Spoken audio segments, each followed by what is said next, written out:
සාදු සාදු සාදු නමස්කාර වේවා බුදුරුවනට සැමදා බුදු හිමි සරණ යමි නමස්කාර වේවා ධම්රුවනට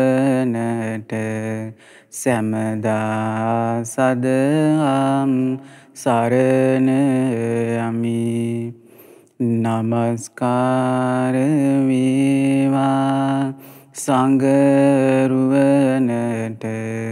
සැමදා මහා සංඝ සරණ යමි නමස්කාර වේවා තුනුරුවනට සැමදා තිසරණ සරණ යමි සාදු සාදු සාදු මුලින්ම අපගේ පරම පූජනීය ගුරු දේවෝත්තම කල්යාණ මිත්‍ර පින්වත් ලොකු ස්වාමින් වහන්සේට අපගේ පාද නමස්කාරය වේවා සාදු සාදු සාදු ගරුතර මහා සංඝරත්නයන් අවසරයි ශ්‍රද්ධාවන්ත වාසනාවන්ත පින්වත්නි අපි දැන් සූදානම් වෙන්නේ අපගේ ශාස්ත්‍රුන් වහන්සේ වන ඒ භාග්‍යවත් අරහත් සම්මා සම්බුදුරජාණන් වහන්සේ දෙවි මිනිස් ලෝකයා කෙරෙහි පතල මහා කරුණාවෙන් දේශනා කොට වදාළ උතුම් ධර්මයේ ශ්‍රවණය කරලා ඒ ධර්මය අපගේ ජීවිතයට එකාසු කරගෙන අපගේ ජීවිතය සාර්ථක කර ගැනීමටයි. ඉතින් ඒ නිසා අපි කවුරුත් දන්නවා බුදු කෙනෙක් ලෝකයට පහළ වෙනවා කියන එක ඉතාම දුර්ලභ දෙයක්. ඒ බුදු කෙනෙකුගේ පහළවීම ඉතාම දුර්ලභයි. ඒ බුදු කෙනෙකුගේ පහළවීම දුර්ලභයි නම් උන්වහන්සේගේ ධර්මයේ පහළවීම දුර්ලභයි. එතකොට ඒ ධර්මයේ පීඨ පිළිසරණ කරගෙන පීඨ පිළිසරණ කරගත්තු ඒ උතුම් ශ්‍රාවක සංඝරත්නය ලෝකෙට පහළ වීම දුර්ලභයි. ඒ නිසා අපි හොඳට මේ කරුණ සිහිය තියාගන්න ඕනේ. මොකද හැමදාම ලෝකේ මේ ධර්මයේ ඇහෙන්නේ නැහැ. දැන් කෙනෙකුට හිතෙන්න පුළුවන් මේක හැමදාම ඇහෙනවා කියලා. එහෙම හැමදාම ලෝකේ මේ දහම් කතාව ඇහෙන එකක් නෙමෙයි. දැන් මේ බුද්ධ ශාසනයට කලින් තිබුණ බුද්ධ ශාසනේ ඒ කාශ්‍යප භාග්‍යතුන් වහන්සේගේ බුද්ධ ශාසනේ. ඒ බුද්ධ ශාසන ලෝකේ පහළ වෙනකොට මිනිසුන්ගේ ආයුෂ අවුරුදු 20000යි. ඒ 20000 වෙන කාලේ ඒ කාශ්‍යප සම්මා සම්බුදුරජාණන් වහන්සේ ලෝකේ පහළ වෙලා උන්වහන්සේ ධර්ම දේශනා කරලා උන්වහන්සේ දෙවි මිනිස් ලෝකයාම සසර කතරින් එතර කළ අප්‍රමාණ ජන කායක්. ඉතින් කාලයාගේ ඇවෑමෙන් මොකද උනේ උන්වහන්සේගේ ධාතු සෑය පවා නැති වෙලා ගියා. එතකොට මේ චතුරාර්ය සත්‍ය ධර්මයේ ප්‍රකාශිත ඒ උතුම් ධර්ම කතාව පවා නැති වෙලා ගියා. නැති වෙලා යනවා. ඉතින් ඒ නිසා මේ ලෝකයේ නිරන්තරයෙන් මේ අනිත්‍ය කියන ලක්ෂණයට පහර කරනවා. අනිත්‍ය කියන ලක්ෂණයෙන් පහර කරනවා. දැන් අපි දන්නවා දැන් රුවන්වැලි සෑය පවා මේ ගරා වැටෙන තිබිලා අවස්ථා දැකලා ඇති ඔබ. ඒ වගේ ගොඩාක් සෑයවල ලංකාවේ ගරා වැටලා තිබෙනවා. ඉතින් මෑත කාලේ ඔය සුදු පාටට සෑයවල් පෙනුනට. ඉතින් ඒ නිසා අපි අහලා තියෙන මේ චතුරාර්ය සත්‍ය කියන ඒ කතාවත් ලංකාවේ තිබෙන්නේ නැහැ කියනවා. ඉතින් ඒ වගේ යුගයක තමයි අපි මේ දහම් කතාව අපිට අහන්න ලැබෙන්නේ. ඉතින් ඒ නිසා බොහෝසෙන් සිත පහදවා ගන්න. ඉතින් ඒ නිසා පින්වත්නි අද දවසේත් අපි මේ පින්වත් පිරිසට මේ අවස්ථාවේ යම් දහම් පරයයක් අපි කියලා දෙන්නයි සූදානම් වෙන්නේ. ඉතින් ඒ නිසා පින්වත්නි ඒ දවස්වල අපේ භාග්‍යවතුන් වහන්සේ වැඩ සිටියේ සවැත් නුවර ජේතවනාරාමයේ අනේ පිඬු සිටුතුමාගේ ආරාමයේ. ඉතින් එහිදී භික්ෂු සංඝයා ආමන්ත්‍රණය කළ භාග්‍යවතුන් වහන්සේ භික්ෂු සංඝයාට තමයි මේ දේශනාව වදාළේ. ඉතින් බුදුරජාණන් වහන්සේ ඒ වෙලාවේදී දේශනා කරනවා පින්වත් මහණෙනි මේ කිලුටු වෙලා අපිරිසුදු වෙච්ච මේ ඇඳුමක් තියෙනවා කිව්වා. ඒ ඇඳුමේ නොයේක ආකාරයෙන් තෙල්, කුණු ආදී දූවිලි ආදී නොයේක ලෙයින් ඒ වස්ත්‍රය කිලුටු වෙලා තියෙන්නේ කියනවා. එතකොට ඒ ඇඳුම මොකද කරන්නේ? සායම් පොවන මිනිස්සෙක් ළඟට යවනවා. ඒකේ සායම් කරන්න. ඒ කියන්නේ රතු පාට හරි, නිල් පාට හරි, ඒ වගේම කහ පාට හරි, මදඩිය පාට හරි මොකාකෝ පාටකින් පාට කරන්න ඒක මේ යවනවා ඇඳුම් පාට කරන මිනිස්සෙක් ළඟට. ඉතින් මොකද කරන්නේ? ඒ ඇඳුම් පාට කරන මිනිස්සයා මේකට ඇඳුම මේ පාට දානවා. දැම්මට මොකද? ඒකේ පාට අල්ලන්නේ නැහැ. ඒක අවලක්ෂණ පාටක්ම ඇති වෙන්නේ. ඇයි ඒක එහෙම වෙන්නේ? ඒ ඇඳුම අපිරිසුදු එකක්. ඉතින් පින්වත්නි ඒ විදිහම තමයි සිතත්. ඒ සිත කිලුටු වුණොත් එයාට කැමති වෙන්න ඕනේ දුගතිය උපතක්ම තමයි. සිත කිලුටු වුණොත් එයා කැමති වෙන්න ඕනේ දුගතිය උපතක්මයි. ඒ වගේම බුදුරජාණන් වහන්සේ දේශනා කළා හොඳට පිරිසිදු බබලන ඇඳුමක් තියෙනවා කිව්වා. ඒකේ තෙල්, කුණු, දූවිලි කිසියම් දෙයක් නැහැ. එතකොට මොකද කරන්නේ? ඒ ඇඳුමත් යවනවා කියන පාට කරන මිනිස්සු ළඟට. රතු පාට හරි, කහ පාට හරි, නිල් පාට හරි, මදඩිය පාට හරි කියන මේ පාටකින් පාට කරන්න කියලා. එතකොට මේ ඒ පාට කරන මිනිස්සයා මොකද කරන්නේ? ඒ වස්ත්‍රේ පාට කරනවා. පාට කරන හොඳට ඒ වස්ත්‍රයට පාට අල්ලනවා.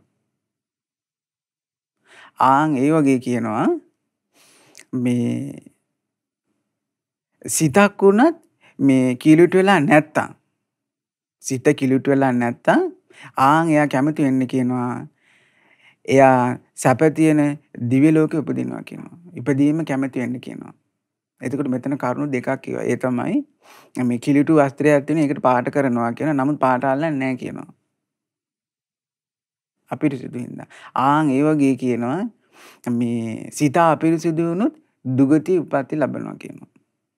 ඊළඟ දෙවෙනියට කිව්වා මේ වස්ත්‍රයක් තියෙන වස්ත්‍රය පිරිසිදුයි.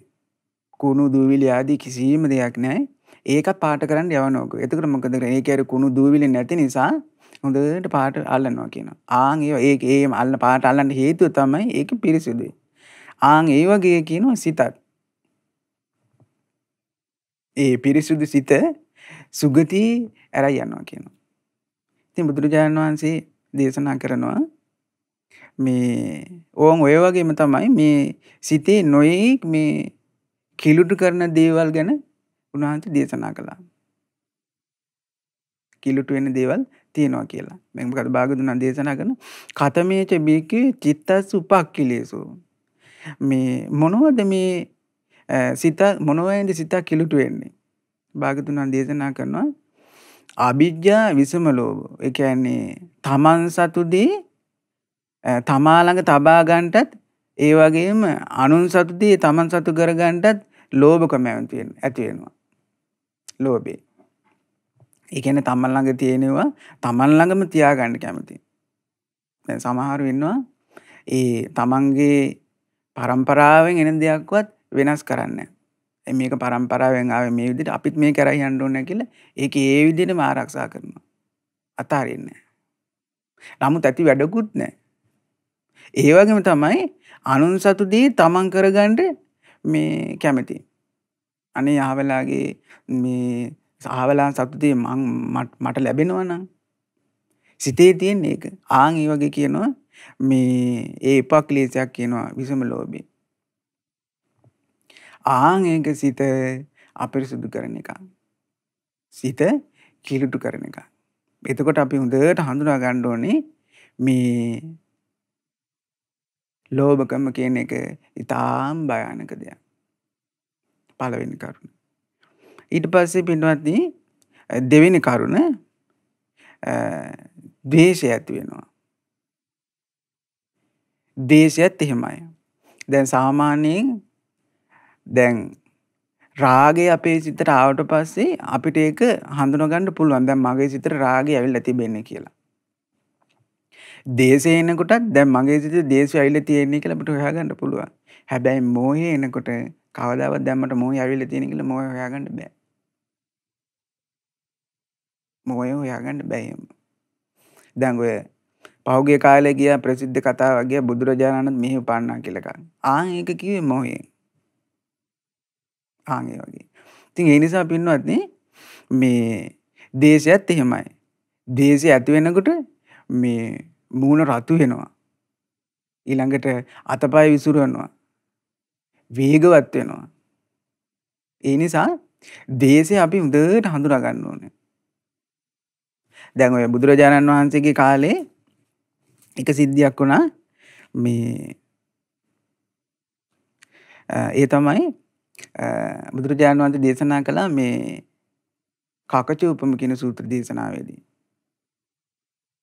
දේශනා කරන උන්වහන්සේ තමන්ට මේ තරහසිතක් ආවොත් ඒක මේ දෙපැත්ත කපන කියතකින් තමාව දෙකට ඉරනවා කියනවා. ඒ තරහසිතක් ගන්න එපා කියනවා. එයා මගේ අවවාදේ පිළිගත්ත කෙනෙක් කියනවා. ඒ වගේ කියන දේශය කියන එක. ඉතින් ඒ නිසා දේශය හොඳට අපි හඳුනාගෙන ඒකත් අපේ සිත කිලුට කරන අකුසලයක්. භයානක අකුසලයක්. දේශය කියන එක. ඒ නිසා අපි දේශයෙන් අපි මිදෙන්න උත්සාහ ගන්න ඕනේ. ඊළඟ එක පින්වත්නි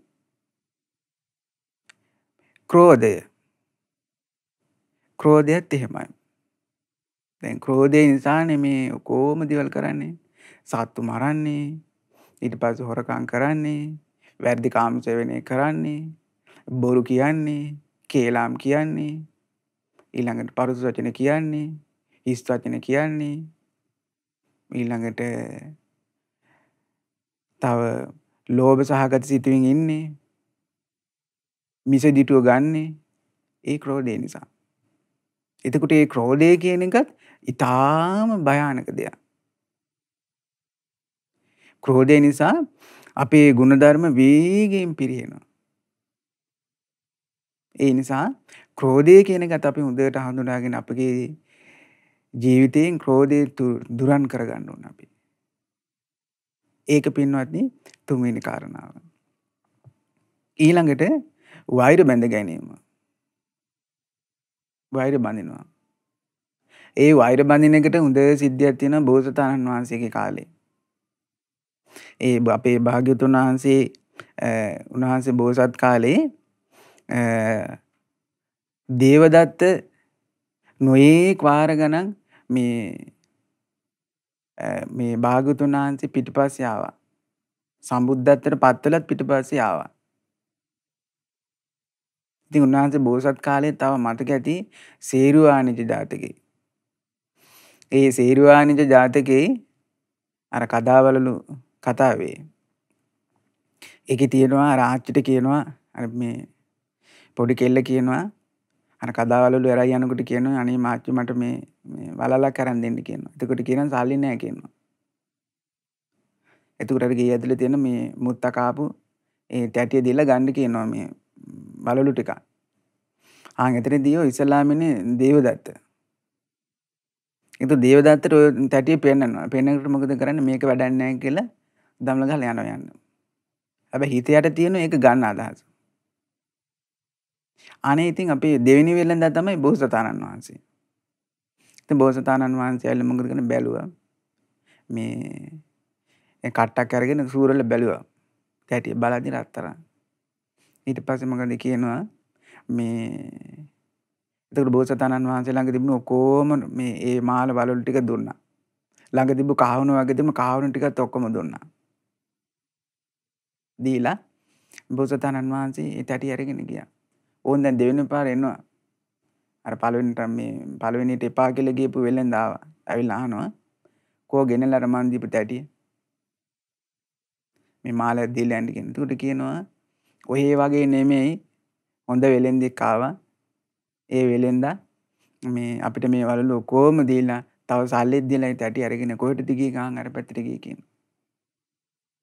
එතකොට බෝසතාණන් වහන්සේ මේ පාරුවේ යනවා ඈත ගිහිල්ලා. ගහේ. එතන කියනවා මේ ජාතිත් වෛර කරනකොට වැලි මිරි කරනවා කියනවා මෙහෙම. පස්සේ ආවා. පස්සේ පන්නපන් නොයේ ජාතක පුත් වහන්සේගේ නොයේ ජාතක කතාවන් වල ওই වෛරය ගැන කතා වස්තු තියෙනවා. එතනින් තමයි පටන් ගත්තේ. ඒ වගේම පින්වත්නි තව තිබෙනවා කාලි යක්ෂණිගේ කතාව. එතකොට මේ වෛර කරනවා කියන එක ඊටාම භයානක දෙයක් සංසාරේට. ඒ කාලි යක්ෂණිත් එහෙමයි. ඒ කතාවේ. ඒකේ තියෙන්නේ ඒ කාලේ මේ විවාහ වුණා බිරිඳ. ඉතින් පළවෙනි බිරිඳට දරුවෝ නැහැ. දෙවෙනි බිරිඳක් ගෙනාවා. අනිතින් ඒ දෙවෙනි බිරිඳට දරුවෝ හිටියා. පළවෙනි බිරිඳ මොකද කල්පනා කළා මේ දැන් ආවොතින් එහෙම මේ දැන් දරුවා හම්බුනොත් ඉතින් ඔක්කොම දීපල ටික හෙට යනවා. ඒ නිසා උන පළවෙනි දරුවා විනාශ කළා. දෙවෙනි පාර දරුවෙක් හම්බෙන්න දෙවෙනි පාරත් විනාශ කළා. ඊට පස්සේ මොකද කරන්නේ කියනවා දැන් තුන්වෙනි පාරත් දරුවා හම්බෙන්න යන්න ලෑස්ති. එතකොටත් කියනවා එතකොට හැංගුවා මේක. ඒ හම්බෙන්න නම්. එතකොට මොකද කරන්නේ තුන්වෙනි පාරත් මේක මේ දුන්නා. මිසා. එතකොට කියනවා මම දරුවෝ මරාගෙන කන කෙනෙක් වෙන්න ඕන මම උග කරා නම් කියලා. සා මේ දිවුරුවා. ආව සංසාරේ. ඒ නිසා මේ වෛර කරනවා කියන එක ඒ වගේ මහා භයානක අකුසලයක්. ඉතින් ඒ නිසා ඒ වෛරය කියන එකත් අපි හඳුනාගෙන අපේ ජීවිතේ ඒ වෛරය දුරු කරගන්න උත්සාහ ගන්න ඕනේ අපි. ඊළඟට පින්වත්නි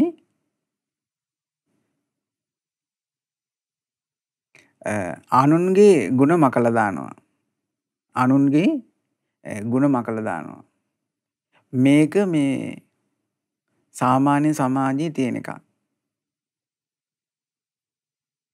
ಗುಣ මකලා දානවා කියන එක සාමාන්‍ය සමාජයේ තියෙන එකක්.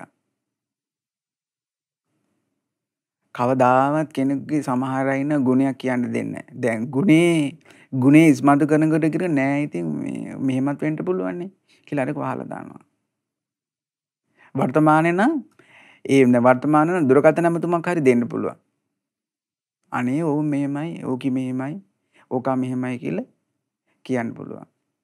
ගුණය කියන්නේ පින්වත්නි මේ කෙනෙක් මේ ගෙයක් හැදුවත් ඒක මේ ගෙයක් දොරක් හැදුවත් යම් විභාගයක් පාස් කරත් මේ ಗುಣ කතාවක් නෑ.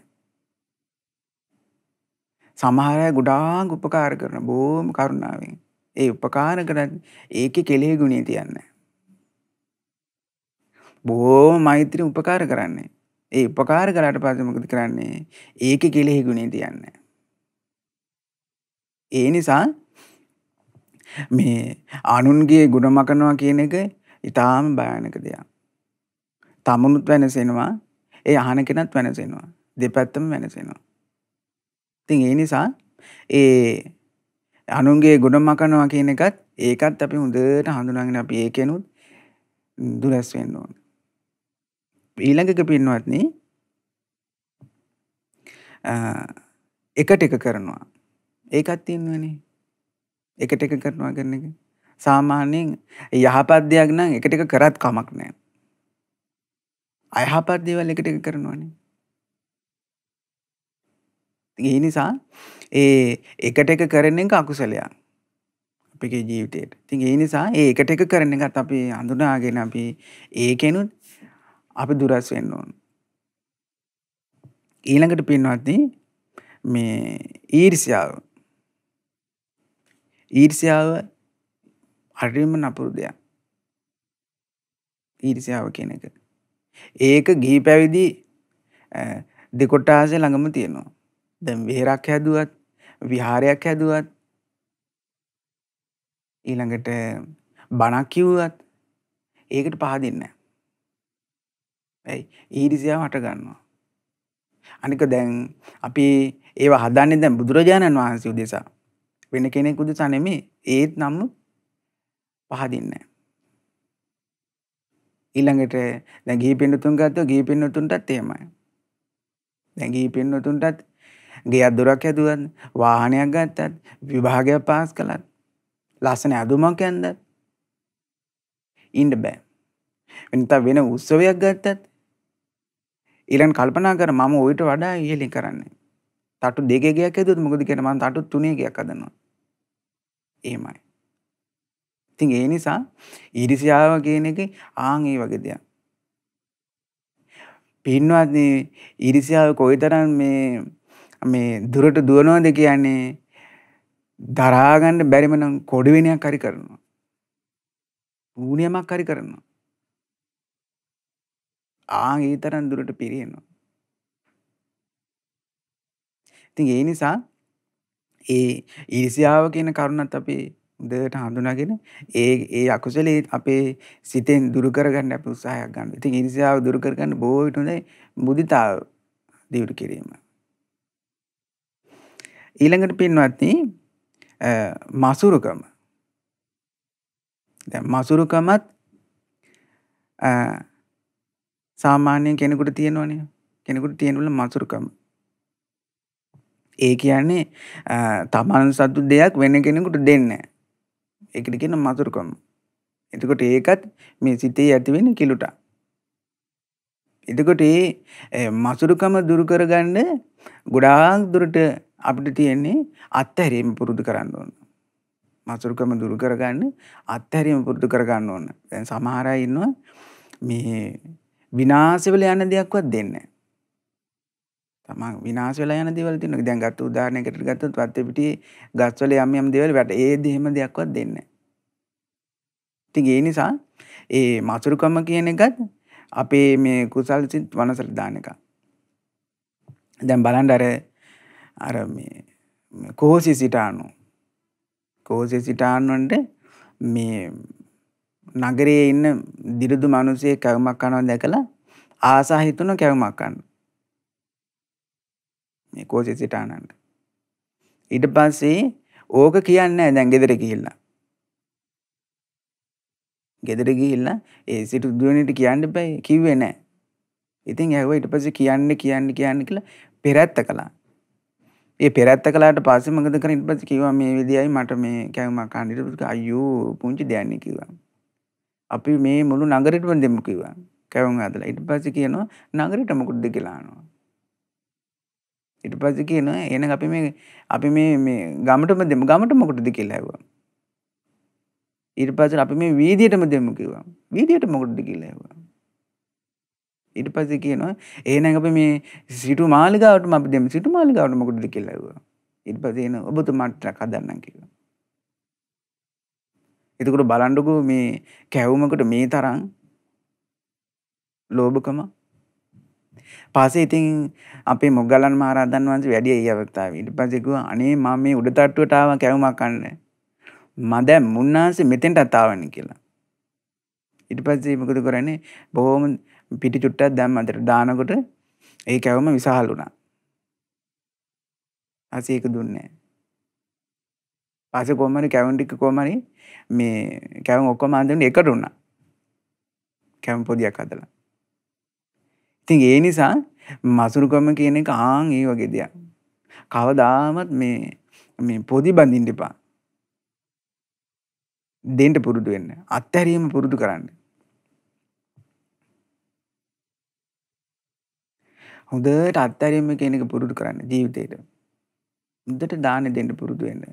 සතෙකුට හරි කමන්නේ කැම ටිකක් දෙන්න. ඊළඟට තියෙනවා දැන් මේ සාමාන්‍ය දැන් අපි තියෙන දැන් සාමාන්‍ය මනුස්සයෙකුට කැම ටිකක් දෙන තාන්නිසංස 1000ක පිනක් රැස් වෙනවා කියනවා. සංඝයාට දීම ගැන කවර කතාවද? දේශනාවේ තියෙන සංඝයාට දාන දෙනකොට අසංකේයයන් අප්‍රමේයයන් වදාමි කියලා. ඒක මිම්මකට ගන්න බෑ කියනවා. දැන් සමහර අය දම්පැන් අඳාගෙන එනවා. සමහර අයට ආවට එන්නේ නැහැ බෙදන්න එන්නේ නැහැ. ඊළඟට බෙදන්න දුන්නත් ඒ ඇයට බෙදා ගන්න බෑ. බොහොම පොඩ්ඩයි බෙදන්නේ හන්දට අරගෙන. ඉතින් ඒ නිසා ඒ මසුරුකම කියන එකත් අපේ සිතේ ඇති වෙන මේ කීලුටා. ඉතින් ඒ මසුරුකම කියන එකත් අපි හඳුනාගෙන ඒ මසුරුකම දුරු කරගෙන අපි හොඳට ත්‍යාගය පුරුදු කරන්න ඕන. හැම වෙලාවෙම. ඊළඟට පින්වත්නි මායාව. ඒ කියන්නේ ගුණෝතුන් හැටියට පෙනී ඉන්නවා.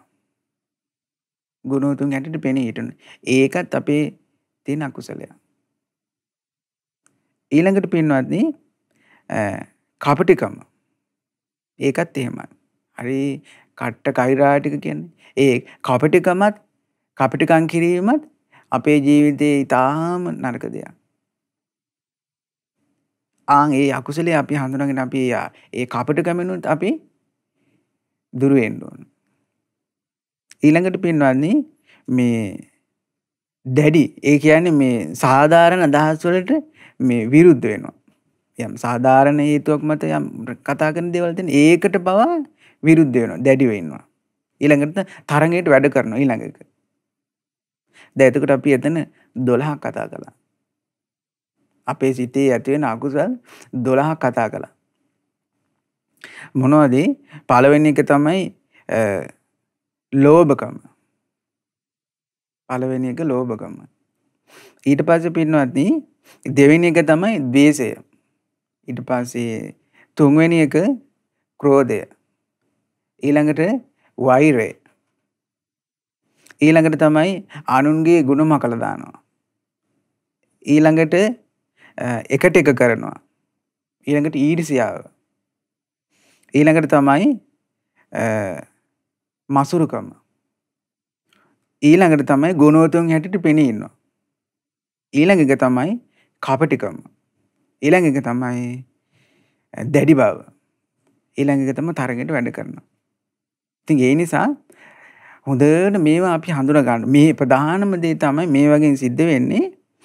භයානකකම තමයි මේ ගුණධර්ම ශීඝ්‍රයෙන් පිරිනවනවා. ගුණධර්ම ශීඝ්‍රයෙන් පිරිනවනවා. සිත කිලුටු වෙනවා. ඉතින් ඒ නිසා අපි ඒවා හඳුනාගෙන අපේ ළඟ ඒවා තියෙන අපිව දුරු කරගන්න උත්සාහයක් ගන්න ඕන. ඊළඟට පින්වත්නි අහංකාරකම. ඒකත් එහෙමනේ. ගොඩාක් අය හරි අහංකාරයි. අහංකාරකම ඉහවා ගිහිල්ලා ඉන්නේ. ඒකත් අකුසලයක්. ඊළඟ එක තියෙනවා මේ දැඩි ලෙස අහංකාරකමකින් ඉන්නවා. ඒක. ඊළඟ එක තමයි මේ හිතට අරගෙන ඉන්නවා. ඒකත් අකුසලයක්. ඇති දෙයක්වත් නැහැ. ඒ නෝන මමයි කෙරුමා කියලා අරගෙන ඉන්නවා. මමයි කියලා මට විතරයි පුළුවන්. මට විතරයි මම විතරයි දන්නේ. මට විතරයි යෝග කරන්න පුළුවන්. කියලා හිතට අරගෙන නැති දෙයක්වත් නැහැ. දැන් ඔය සමිති සමාගම් වල බලන්නකෝ. ඒ නිලතල ගත්තට පස්සේ ඒක හිතට අරගෙන ඉන්නේ. යම් දවසක නිලතලේ නැති වුණා එදාට එන්නේ නැහැ. සමිති පළාතට එන්නේ. ඉතින් ඒ නිසා මේ හිතට අරගෙන ඉන්නවා. ඊළඟ එක පින්වත්නි ප්‍රමාද. ප්‍රමාදය කියලා කියන්නේ බාහිර කටයුතු මේ පෙරට අරගෙන මේ ධර්මයේ හැසිරෙන එක පස්සට දානවා. ඒක. දැන් සාමාන්‍යයෙන් දැන් අපිට දැන් පොයේ දවසට ගිහි ගෙවල් වල දැන් පොයේ එනකොට මොකද කරන්න ඕනේ? පොයේ එදාට තියෙන්නේ පොයේ දවසට මොකද කරන්න තියෙන්නේ? ගිහි පින්නතුන තියෙන්නේ අෂ්ටාංග උපෝසථය සමාදන් වෙලා මේ තමන්ගේ ජීවිතේට මේ ගුණ ධර්මයක් පුරුදු කරන්න උත්සාහයක් ගන්න ඕනේ. මොකද පින්වත්නි දැන් ගිහි පින්නතුන් ඒ අය දැන් විවාහ සමහර දැන් ස්වාමියා ඉන්නවා, බිරිඳ ඉන්නවා, දරුවෝ ඉන්නවා. එතකොට ඒ සමිති සමාගම් වල කටයුතු කරන්න තියෙනවා. ඊට පස්සේ නොයෙක් උත්සව තියෙනවා. ඊට පස්සේ කාර්යාලය කටයුතු තමන්ගේ වැඩපළේ කටයුතු කරන්න තියෙනවා. ඊළඟට නොයෙක් සමිති සමාගම් කටයුතු, ඊළඟට අවමංගල්‍ය කටයුතු, ඔය වගේ දේවල් කටයුතු කරගන්නේ ගමන් තමයි ගිහි කෙනාට මේ ධර්මය පුරුදු කරන්න තියෙන්නේ. එතකොට පොය දවසට එනකොට ඊට කලින් මොකද කරන්නේ? විවේක එනකොට එදාට ට්‍රිප් එකක් දාලා ඉවරයි. ට්‍රිප් එකක් දාන්න බැයි නම් ආවල් දවස් එදාට තමයි පොය දවසට තමයි මකුන්දල කඩන්න දාගන්නේ. එදාට තමයි වත්ත පිටු සුද්ධ කරන්න දාගන්නේ. එතකොට මොකද කරන්න තියෙන්නේ? අර එදා දවසට Tamanට යම් කිසි ගුණධර්මයක් පුරුදු කරන්න තියෙන ඒක නැති වෙලා යනවා. දැන් සාමාන්‍ය දැන් ජීවිතය ගත්තොත් දැන් කවුරුත් පාසල් යනවා. පාසල් ගියම සාමාන්‍ය 11 පන්තිට ආවට පස්සේ විභාගේ පාස් වෙලා ඊට පස්සේ 12ට යනවා. 12ට මේ උසස් පෙළට යනවා. උසස් පෙළට යනකොට සාමාන්‍ය පෙළ පන්තියේ තියෙන ඔක්කොම මෙයාට අමතකයි. උසස් පෙළට ගියයින් පස්සේ උසස් පෙළ පාස් වුණාට පස්සේ විශ්වවිද්‍යාලයට යනවා. විශ්වවිද්‍යාලයට ගියම දැන් පල්ලෙහා තිබුණේ ඔක්කොම අමතකයි. ඉතින් විශ්වවිද්‍යාලයෙන් අවුට් වෙනකොට මොකද කරන්නේ? එතකොට සම්මානට රැකියාව හම්බ වෙනවා. ඒ රැකියාව හම්බ වෙනකොට අර ඔක්කොම අමතකයි. දැන් කාලයක් ගිහිල්ලා රැකියාව සමහරක් විට අවුරුදු 25ක් 30ක් පැනලා. අර ඔක්කොම අමතකයි. දාම් කතාව මුකුත් නැහැ. ඊට පස්සේ රැකියාව කරනකොට මොහොම කාලයක් ගියාම ඉතින් විවාහයකුත් හරි ගිහිල්ලා ගෙවල් දොරවලුත් හදාගෙන. එතකොට 40ක් පැනලා. කාලේ. Taman දන්නේම නැහැ විශ්‍රාම ගිහිල්ලා. ඉතින් ඒ නිසා විශ්‍රාම ගිහිල්ලා අවුරුදු කීපයක් ගියාට පස්සේ තමයි ඕම් මේ සිල් ටිකක් ගන්න යන්නේ පන්සලකට. ඒ යන්නේත් අර ගෙදර ඉන්න කම්මැලිකමට. ඉතින් ඒ නිසා එතකොට වැඩේ වෙලා ඉවරයි. දහම් පොතක් බලා ගන්න බෑ. ඇහැ පේන්නේ නැහැ. වාඩි වෙන්න බෑ බිම. කොන්ද රිදෙනවා. කොන්දේ අමාරු. ඉතින් ඒ නිසා හොඳට මේ කවදාවත් මේ ධර්මයේ පුරුදු කිරීම මේ පාසට දාන්න හොඳ නැහැ. ගිහි පින්නතුන්. දැන් බුදුරජාණන් වහන්සේගේ කාලේ තිටිව ගොඩාක් අය මේ ගිහි අය හිටියා. ඒ අය මේ ධර්මයේ මූලික කරගෙන කටයුතු කරපු අය.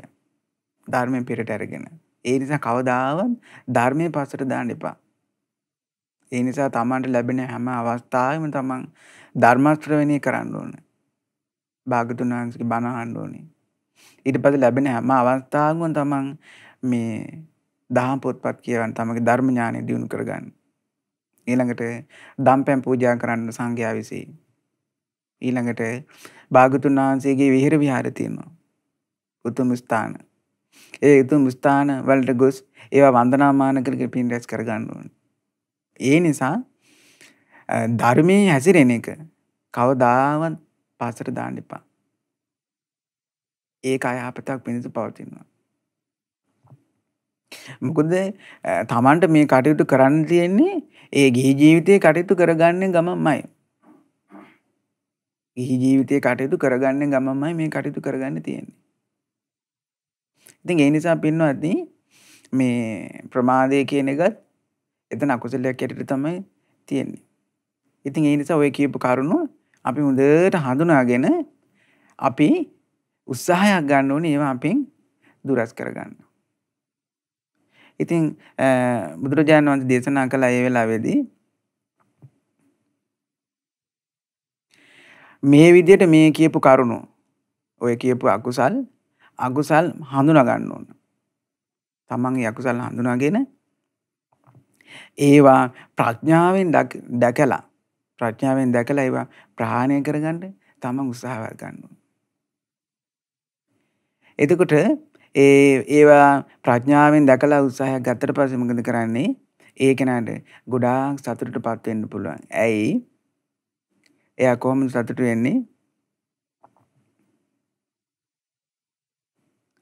භාගතුන් දේශනා කරනවා ඕන් ඔය විදිහට ආර්ය ශ්‍රාවකයා සතුට වෙනවා කියන කොහොමද?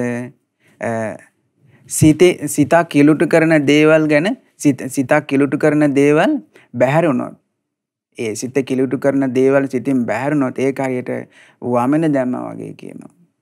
ආන් ඒ වගේ කියනවා සෝ බුද්ධි අවෙච්ඡප්පසාදේන සමන්නාගතෝමි ලබති අත්ථ වේදං.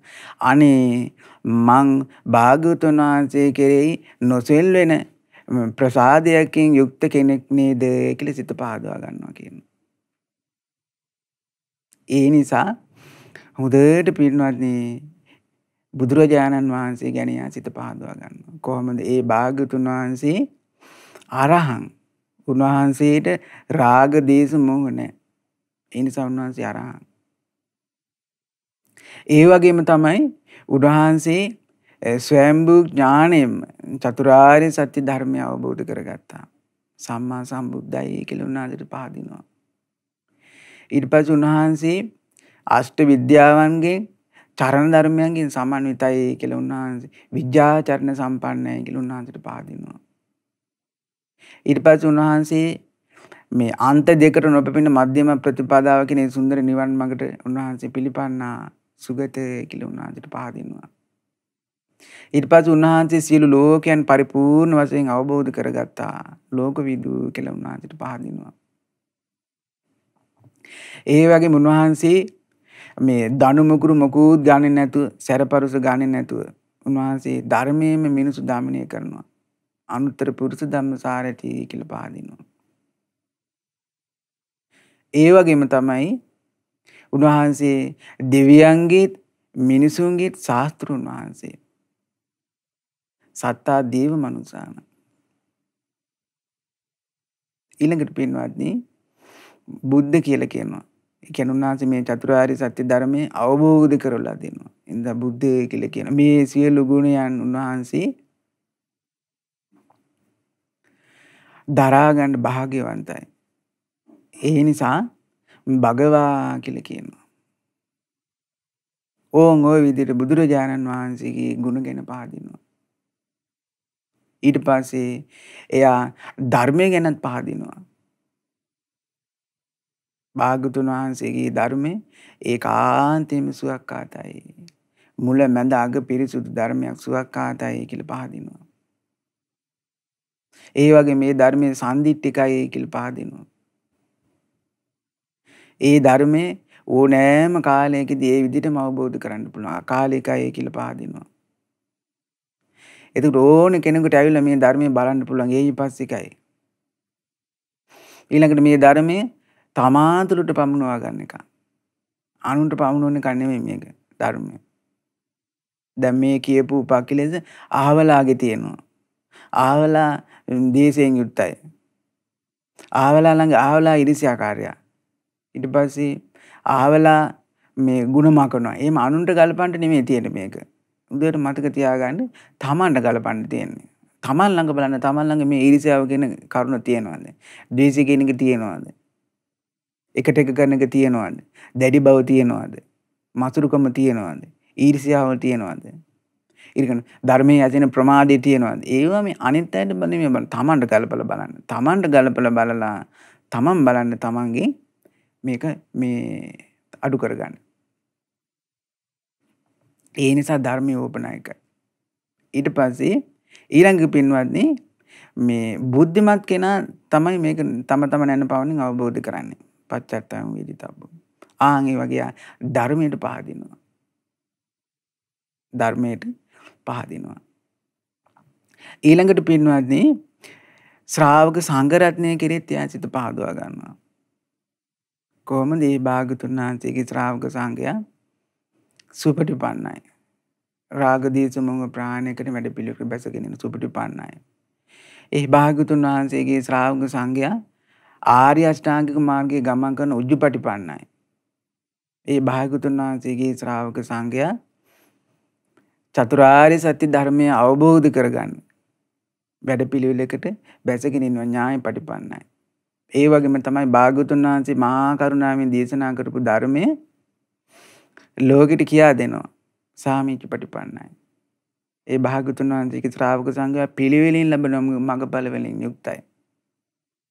ඒ වගේම තමයි දුර ඉඳලා උන්වහන්සේලාට දම්පැන් ගෙනල්ලා පූජා කරන සුදුසුයි ආහුණේයයි. ආගන්තුකයන් වශයෙන් වැඩම කරපු වෙලාවේ දම්පැන් පූජා කරන සුදු පාහුණේයයි. ඊළඟට පින්සලකාගෙන දම්පැන් පූජා කරන සුදුසු දක්ඛිනේයයි. ඊළඟට දෑගිලි මැදගෙන වන්දනා මාන කරන සුදුසු අංජලි කරණීයයි. දෙවියන්ටත් මිනිසුන්ටත් පින් රැස් කරගන්න අනුත්තර පින්කිත අනුත්තරම් පුණ්‍යකිතා. ඉතින් සංඝයාට පහදිනවා. ඉතින් පින්වත්නි බුදුරජාණන් වහන්සේ දේශනා කළ ඕන් ඔය වගේ ඔය විදිහට එයා බුදුරජාණන් වහන්සේ කෙරෙහි භාග්‍යවතුන් වහන්සේ කෙරේ නොසෙල්වෙන පැහැදීමකින් යුක්ත කෙනෙක්. එයා බොහෝ සෙයින් සතුටටපත් වෙනවා. මේ ලබති ධම්ම වේදං. ඒ කියන්නේ ඒ ගැන එයා අවබෝධයක් ඇති වෙනවා. භාග්‍යවතුන් වහන්සේට සිත පහදවා ගත්තට පස්සේ. ඒ වගේම තමයි ලබති ධම්මෝපසංහිතං පාමුජ්ජං. ඒ කියන්නේ ඒ නිසාම සිත පිනා යනවා. ඒ නිසාම සිත පිනා යන. ඊළඟට ප්‍රමුදිතස්ස පීති ජායති. එතකොට ප්‍රීතියක් ඇති වෙනවා එයාගේ. ඊට පස්සේ පින්වත්නි පීති මනස්ස කායෝ පස්සම්බති. සිත ප්‍රීතිමත් වුනාම ඇඟපත සැහැල්ලු වෙනවා. ඊට පස්සේ පස්සද්ද කායෝ සුඛං වේදේති. එතකොට සිතට ලොකු සැපයක් ඇති වෙනවා. ඊට පස්සේ සුඛිනෝ චිත්තං සමාධියති. සැපේ ඇති සිත තමයි සමාධිමත් වෙන්නේ. ඕන් ඔය විදියමයි ධර්මයේ ගැනත්. ශ්‍රාවක සංඝරත්නය ගැනත්. ඒ නිසා පින්වත්නි මේ විදිහට සීලය ගැන ඊළඟට ප්‍රඥාව ගැන සිත පහදවා ගන්න. ඉතින් පින්වත්නි බුදුරජාණන් වහන්සේ දේශනා කළා දැන් කිලුටු වෙලා අපිරිසුදු වෙච්ච ඇඳුමක් දැන් තියනවා කියලා හිතමු. එතකොට ඒ ඇඳුම හොඳ පිරිසිදු වතුරෙන් සේදුවාම ඒක පිරිසිදු බබලන්න පටන් ගන්නවා. ඒ වගේම තමයි මේ කෝවක දාලා හොඳ හැටියට පිරිසිදු කරගත්තු රත්තරන් තියෙනවා. ආන් ඒ රත්තරනුත් ලස්සනට බබලනවා කියනවා. දැන් ඉතින් භික්ෂුවත් ආන් ඒ වගේ තමයි කියනවා. ඇයි? ඔය විදියට සීලේනුත් ඊළඟට සමාධියනුත් මේ ප්‍රඥාවෙන් යුක්ත වෙන්නකොට කොයිතරම් රසවත් සූප ව්‍යාංජන පිරුණ ඇල්ලාලේ බතක් වැළඳුවත් ඒකේ භික්ෂුවගේ නිවන් මාර්ගට අන්තරායක් වෙන්නේ නැහැ කියනවා පින්වත්නි. කවදාවත් අන්තරායක් වෙන්නේ නැහැ කියනවා. ආන් ඒ වගේ කියනවා මේ මෛත්‍රී සහගත සිතුවිලි පතුරවනවා කියනවා. කොහොමද? සියලු සත්වයෝ සූපත්තිත්වා වෛර නැත්තෝ විත්වා තරහ නැත්තෝ විත්වා ඊර්ෂ්‍යා නැත්තෝ විත්වා දුක් පීඩා නැත්තෝ විත්වා ආදී වශයෙන් මෙසිත පතුරවනවා කියනවා. ඒ වගේම තමයි කරුණා සිත පතුරවනවා කියනවා. ඒ වගේම තමයි මුදිතා සිත පතුරවනවා කියනවා. ඒ වගේම උපේක්ෂා සිතුවිලි පතුරවනවා කියනවා. බ්‍රහ්ම විහාර භාවනාවේ යුක්තයි කියලා. ඒකට කියන්නේ.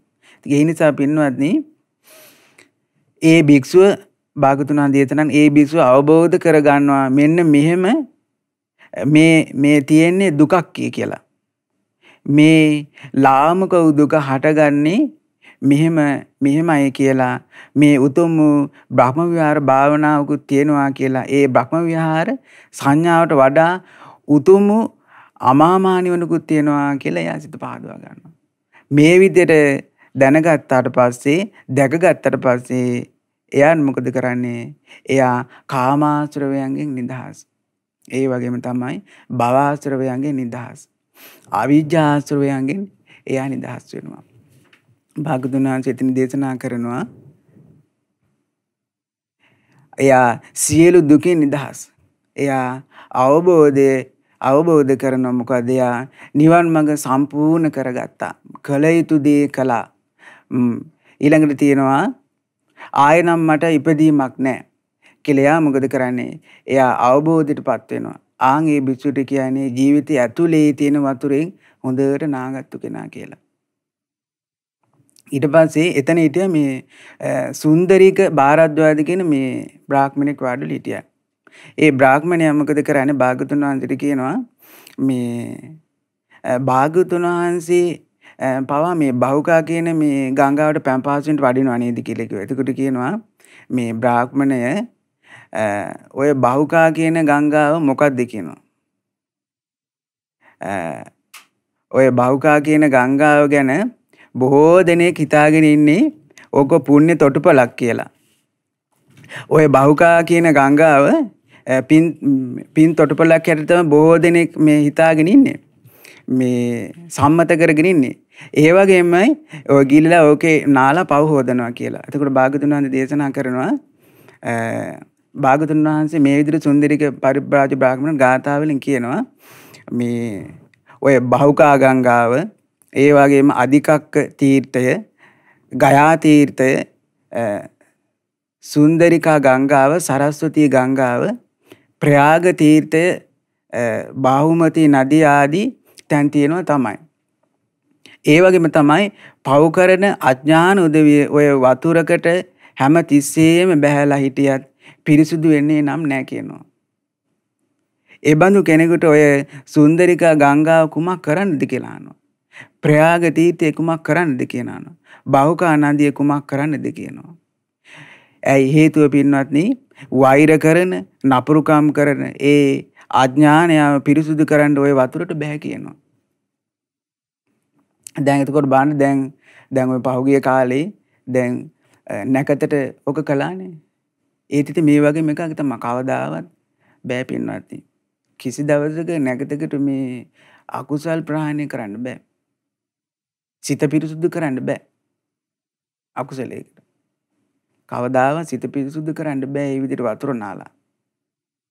ඉතින් භාගතුන් වහන්සේ දේශනා කරනවා මේ කෙලෙස් රහිත පිරිසුදු කෙනාට හැමතිස්සෙම සුබ නැකත ලැබලා තියෙන කියනවා. කෙලෙස් නැති කෙනාට. ඔහුගේ ජීවිතේ හැමදාම පිරිසුදු පොහොය දවස වගේ කියනවා. පිරිසුදු ජීවිතයක් ඇති කෙනාට Tamanගේ පිරිසුදු ක්‍රියාකලාපය නිසා පිරිසිදු පිළිවෙත් නිසා හැමදාම දියුණුවක් තියෙනවා කියනවා. ඒ නිසා මේ බ්‍රාහ්මණය මෙතනදීම අන්න ඒ වතුර ටික නාගන්න කියනවා. සියලු සතුන් කෙරෙහි මිත් පතුරන්න කියනවා. ඒ වගේ භාගතුන් දේශනා කරනවා. ඉතින් කවුරු හරි කෙනෙක් බොරු කියන්නේ නැත්තම්, ඒ වගේමයි සත්තු මරන්නේ නැත්තම්, හොරකම් කරන්නේ නැත්තම්, ශ්‍රද්ධාවන්ත නම්, ඒ වගේම තමයි Tamanගේ දෙයක් තව කෙනෙක් පාවිච්චි කරනකොට මේ සතුටු වෙනවා නම් ගයා තීර්ථයට ගිහින් කුමක් කරන්නද කියලා අහනවා. එතකොට ඔබේ නිවසේ තියෙන ඔය ළිඳ උනත් මේ ගයාවක් තමයි කියනවා. ආංගක කිව්වට පස්සේ පින්වත්නි සුන්දරික බාරාජ බ්‍රාහ්මණයා මෙහෙම කියනවා මේ අනේ භාගතුන් වහන්සේ හරීම ලස්සනයි කියනවා. භාගතුන් වහන්සේ හරීම ලස්සනයි කියනවා. එහෙම කියලා මෙයා මොකද කරන්නේ භාගතුන් වහන්සේට කියනවා මේ භාගතුන් වහන්සේ ළඟ මට පැවිදි වෙන්න අවසර දෙන්න කිව්වා. ඉතින් මෙයා භාගතුන් වහන්සේ ළඟ පැවිදි වෙලා උපසම්පදා වුණා. බොහෝම ටික කාලයකින් අරහත්ත්වයටපත් වෙලා රහතන් වහන්සේ නම බවට පත් වුණා. ඉතින් ඒ නිසා පින්වත්නි එතකොට අපි නිරන්තරයෙන්ම අපි හඳුනා ගන්න ඕනේ දැන් අපේ සිතෙත් මේ වගේ උපක්ලේශ තියෙන්න පුළුවන්. එතකොට අන්නේ කියන උපක්ලේශ අපි හඳුනාගෙන අපගේ ජීවිතෙන් ඒව දුරස් කරගන්න අපි උත්සාහයක් ගන්න ඕනේ. මොකද මේවා අපේ ජීවිතයේ තියෙන තාකල් අපේ ගුණධර්මයන් නම් දිනු කරගන්න අවස්ථාවක් හම්බෙන්නේ නැහැ. ඉතින් ඒ නිසා මේ දහම් කරුණු නිරන්තරයෙන් සිහි කරමින් අපේ ජීවිතයේ තියෙන මේ අකුසල් ප්‍රහාණය කරගන්න අපි නිරන්තරයෙන් අපි උත්සාහයක් ගන්න ඕනේ. ඉතින් ඒ නිසා මේ අප සියලු දෙනාටම අපගේ ජීවිතයේ තියෙන මේ අකුසල ධර්මයන් ප්‍රහාණය කරගන්න, කුසල ධර්මයන් දිනු කරගන්න මේ දහම් කරුණු හේතුපකාර වේවා. අප සියලු දෙනාටම ගෞතම බුද්ධ ශාසනයේ උතුම් චතුරාර්ය සත්‍ය ධර්මය අවබෝධ කරගන්න වාසනාව ලැබේවා. සාදු සාදු සාදු. අපි පුණ්‍යානුමෝදනා කරමු. අද දවසේ සම්ප්‍රසාදනී සදහම් දේශනාව සඳහා දායකත්වයේ දරලා තිබෙන්නේ 2022 පෙබරවාරි මාස 8 වන දින මිය ගිය ජීවී ධර්මසේන මහතාට පින් අනුමෝදන් කිරීම පිණිස එතුමාගේ බිරිඳ සහ පවුලේ ඥාතීන් දූ දරු මුණුපුරන් ඒ වගේ මිනිබිරියන් විසින්. ඉතින් මේ රැස් කළ සියලු පුණ්‍ය ධර්මයන් අපි ප්‍රථමයෙන් දෙවියන්ට අනුමෝදන් කරමු. මේ රැස් කළ සියලුම පුණ්‍ය ධර්මයන් ගටිකාර බ්‍රහ්ම රාජයා ප්‍රධාන බඹලොව වාසී සියලු බ්‍රහ්ම රාජවරුන්ටත් සක්දේවතුන් ප්‍රධාන තවතිසා වාසී සියලු දෙවිවරුන්ටත් ඒ වගේම සතරරන් දෙව් මහරජු දරුවන්ටත් ආලෝක දෙවියන් ප්‍රධාන සෙම්පති දෙවිවරුන්ටත් ඒ වගේම සුමන සම්මන් දෙවියන් ඇතුළු පින් කැමැති සියලු දෙවියෝ මේ පින දැක බලන් සතුටින් අනුමෝදන් වෙත්වා. දෙවියන්ටද චතුරාර්ය සත්‍ය ධර්මය අවබෝධ කරගන්න මේ පින හේතු ආසනා වේවා. ඒ වගේ මේ රැස් කළ සියලු පුණ්‍ය ධර්මයන් පරම පූජනීය අපගේ ගුරු දේවෝත්තම කල්යාණ මිත්‍ර පින්වත් ලොකු ස්වාමීන් වහන්සේට මේ පින අනුමෝදන් වෙත්වා. මහමෙවුනාවේ වැඩ සිටින සීල පින්වත් ස්වාමින් වහන්සේලාට මේ පින අනුමෝදන් වෙත්වා. අනගාരികා මෑණියන් වහන්සේලාට මේ පින අනුමෝදන් වෙත්වා. ගෞතම බුදු සාසනයේ පිළිවෙත් පුරන සීල ස්වාමින් වහන්සේලාට මේ පින අනුමෝදන් වෙත්වා. උන්වහන්සේලාටද චතුරාර්ය සත්‍ය ධර්මය අවබෝධ කරගන්න මේ පින හේතු වාසනා වේවා. ඒ වගේ විශේෂයෙන් 2022 පෙබරවාරි මාස 8 වන දින මිය පරලෝකීය ජී.වී. ධර්මසේන මහතාට මේ පින අනුමෝදන් වේවා.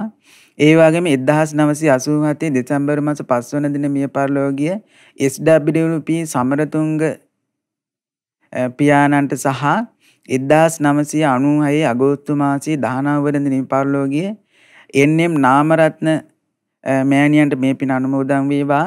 ඒ වගේම සුගතදාස රාජපක්ෂ පියාණන්ට මේ පින අනුමෝදන් වේවා. ඒ වගේම විමලාවති රාජපක්ෂ මෑණියන්ට මේ පින අනුමෝදන් වෙත්වා. ඒ පින්වතුලා නම් මිය පරලෝකීය සෑම සිළු දෙනාටම මේ පින කෙලෙස අනුමෝදන් වේවා. ඒ මිය පරලෝකීය සිළු දෙනා සංසාර දුකෙන් අත මිදේවා. ඒ වගේම විශේෂයෙන් මේ රැස් කළ සීල පුණ්‍ය ධර්මයන් දායකත්වයෙන් දරූ ඒ පින්වත් සිළු දෙනාට මේ පින කෙලෙස අනුමෝදන් වේ. ඒ පවුල්වල සෑම සිළු දෙනාටත් මේ පින කෙලෙස අනුමෝදන් වේවා. දූ දරුවන් මුඩුබුරු මිනිබිරියන් උදව් උපකාර කළ පින්වත් සිළු දෙනාට මේ පින අනුමෝදන් වේවා. ඒ සිළු දෙනාට නිදුක් නිරෝගී සුවපත් භාවයේ චිර ජීවනයේ සැලසේවා. විශේෂයෙන් මේ පින්වත් සිළු දෙනාට නිරන්තරයෙන් උතුම් කලන මිතුරු ඇසුර ලැබීම පිණිසත් මේ ගෞතම බුදු සසුනේම චතුරාර්ය සත්‍ය ධර්මය අවබෝධ කරගන්න මේ පින හේතු වාසනා වේවා. ඒ වගේ මේ රැස් කළ සීල පුණ්‍ය ධර්මයන් පැවිදි අපේක්ෂ ගණකාරික දරුවන්ට මේ පින අනුමෝදන් වේවා. ඒ වගේම ශ්‍රද්ධා මාසික ධර්ම දාන සමාජිකයන් සියලු දෙනාට මේ පින අනුමෝදන් වේවා. ශ්‍රද්ධා කාර්ය මණ්ඩලයේ සියලු දෙනාට මේ පින අනුමෝදන් වේවා. ධර්ම ශ්‍රවණය කළ ඔබ සියලු දෙනාට මේ පින කෙලෙස අනුමෝදන් වේවා. ඒ මේ හැම දිනාටම තුනුරුවන්ගේ අනන්ත ගුණානුභාව බලෙන් සුවසේ ධම්මග දියුණු කරගෙන චතුරාර්ය සත්‍ය ධර්මය අවබෝධ කරගන්න මේ පින හේතු වාසනා වේවා. සාදු සාදු සාදු. සියලු දෙනාටම තෙරුවන් සරණයි. නමෝ බුද්ධාය.